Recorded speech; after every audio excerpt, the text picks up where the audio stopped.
Hello, this is Sondra Oster Baras bringing you a few words of Bible from the heart of Biblical Israel. This week's Torah portion is a double portion, Tazria and Mezora, and it begins in chapter 12, and we talk initially, the very first few verses are talking about a woman giving birth and the rituals for purity and impurity that she will go to restore her to a status of purity after her birth. But already in chapter 13, right away, we start talking about all these diseases, skin infections, all kind of discharges, and this goes on and on, throughout both of these chapters. The second portion, Mezora, actually begins with the words, Mezora means leper. This shall be the ritual for a leper at the time that he is to be cleansed. But even before that, we learn about leprosy or different skin infections.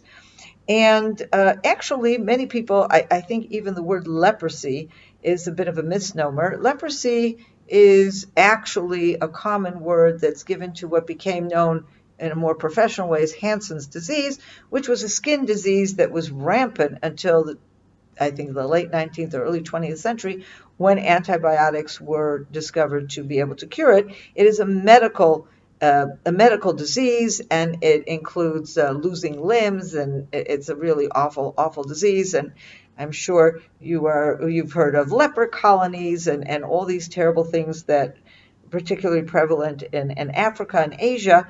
But leprosy was a very serious disease. But if you look through the description here in these chapters, there's no mention of a medical issue. They're medical, or let's say physical manifestations. They're diseases. And first of all, here they talk about scaly things on the skin, or different colors, rashes or scabs or whatever. It doesn't sound at all like Hansen's disease. There's no mention of limbs falling off or anything like that. So many people believe that this sarat, as we call it in Hebrew, if you want to call it leprosy or scaly or skin disease or whatever you want to call it, it is a physical manifestation of a spiritual problem. Well, how do we know that? Because first of all, you don't go to the doctor. There's no medicine. And actually, there's no mention anywhere in the Bible of diseases that you go to doctors for. Okay? The issues that we talk about in the Bible are spiritual diseases. And indeed, these different skin problems are seen as a spiritual, a physical manifestation of a spiritual problem, and therefore it is something that renders the person impure, and he has to go through a process of purity by a priest in order to come back to himself. Now, it could be that includes some kind of physical curing. I mean, we have the word to cure in verse 18, where we have the word healing, the actual word for healing. So it's very possible that there's a combination of healing, of regular medical healing, as well as spiritual, and it could be that some of the isolation that is required and the cleanliness was to prevent a spread of infection. Okay, all that may be true, but there are a few examples of leprosy, or the skin, whatever you want to call it, sarat, okay, in Hebrew, and I'd like to refer to it later on in the Bible, and I would like to refer to a particular one that I think is very relevant to what exactly is going on here. What kind of spiritual issue is this dealing with? And this, of course, I'm referring to 2 Chronicles chapter 26. And we have here the story of Uzziah, who is a king of Judah, and he is referred to in the book of Kings, 2 Kings, as Azariah. It's the same person. So we're going to refer to him as Uzziah, because in Chronicles, unlike in the book of Kings, we have a much more detailed story about him. And initially, we learn about a king who was very, very powerful, very, very successful. He had a large army. He was successful in battle. And he built a great deal. He built towers and buildings. He built in Jerusalem. He built in the south. In fact, there's places here mentioned that we use these words today. We know where these places are, which is, unbelievable. So he clearly was a very successful, powerful king. And then we have an interesting story. I'm reading now from 2 Chronicles chapter 26, verse 16. When he was strong, he grew so arrogant, he acted corruptly. He trespassed against his God by entering the temple of the Lord to offer incense on the incense altar. The priest Tazria, with 80 other brave priests of the Lord, followed him in, and confronting King Uzziah, said to him, "It is not for you, Uzziah, to offer incense to the Lord, but for the Aaronite priests who have been consecrated to offer incense. Get out of the sanctuary, for you have trespassed. There will be no glory in it for you from the Lord God." Uzziah, holding the censer and ready to burn incense, got angry. But as he got angry with the priests, leprosy broke out on his forehead in front of the priests in the house of the Lord beside the incense altar. When the chief priest Azariah and all the other priests looked at him, his forehead was leprous. And again, they're using the Hebrew word sarat. So they rushed him out of there. He too made haste to get out, for the Lord had struck him with a plague.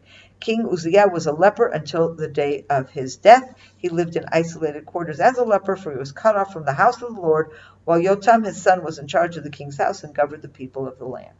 Okay, what happens? We have here a king who is so powerful and so successful that he wants to take over jobs, missions, whatever, that are not his. Okay, there's a very clear separation of power in Judaism. The priests are in charge of the temple. The king is in charge of politics. And here we have a king who is so successful in politics that he wants to intrude on the parallel jurisdiction, that of the temple. And he goes into the temple for he himself to bring an incense offering, which of course is something only the priests are allowed to do. And the priests admonish him and say he should not be there. And he's very angry at them, and he's about to respond, and all of a sudden he gets this attack of leprosy, and the leprosy remains with him for the rest of his life. Now, first of all, we know that this sarat puts you in a state of impurity. You are not allowed to go to the temple if you are in the state. So the fact that God struck him with this disease, this leprosy, as he's in the temple, is like a double affront. It creates a situation where not only is he being punished, but he's being punished in a way that indicates he's really in the wrong place at the wrong time, not just because he's taking the wrong role, but that he is put himself in a way, with his impurity into the center of the temple. But it's very clear here that this is a punishment for his arrogance, and that's how the whole story begins, because he grew arrogant. And in fact, our sages say that this whole incident shows to us that there are a number of sins that would cause a person to be struck with leprosy, and leprosy would be a punishment, and one of those sins is arrogance. And they learn that from this particular incident. And I think it's very interesting that when we're learning about leprosy or tzarat in our Torah portion, we're learning it in context of the temple, in context of you're putting you into an impure state that keeps you away from the temple.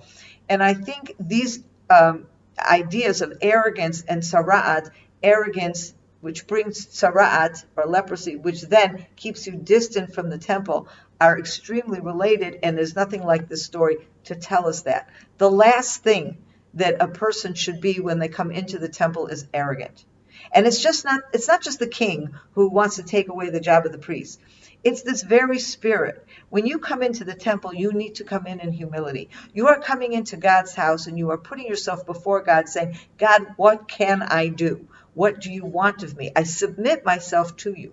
A person who comes into the temple in arrogance, he doesn't belong there. And so the tzarat, which is a physical skin problem, which will cause him to be banished from the temple, is really a punishment that says exactly what arrogance is. Arrogance is something that will take you out of the temple. If you come into the temple in arrogance, you don't belong there. And I think putting all these stories together with the instructions as we have it in our Torah portion, it gives us a lot of insight into what God expects of us as we approach his temple and the problem of arrogance. And I think we can all appreciate how problematic arrogance is in general, in anyone and in any situation.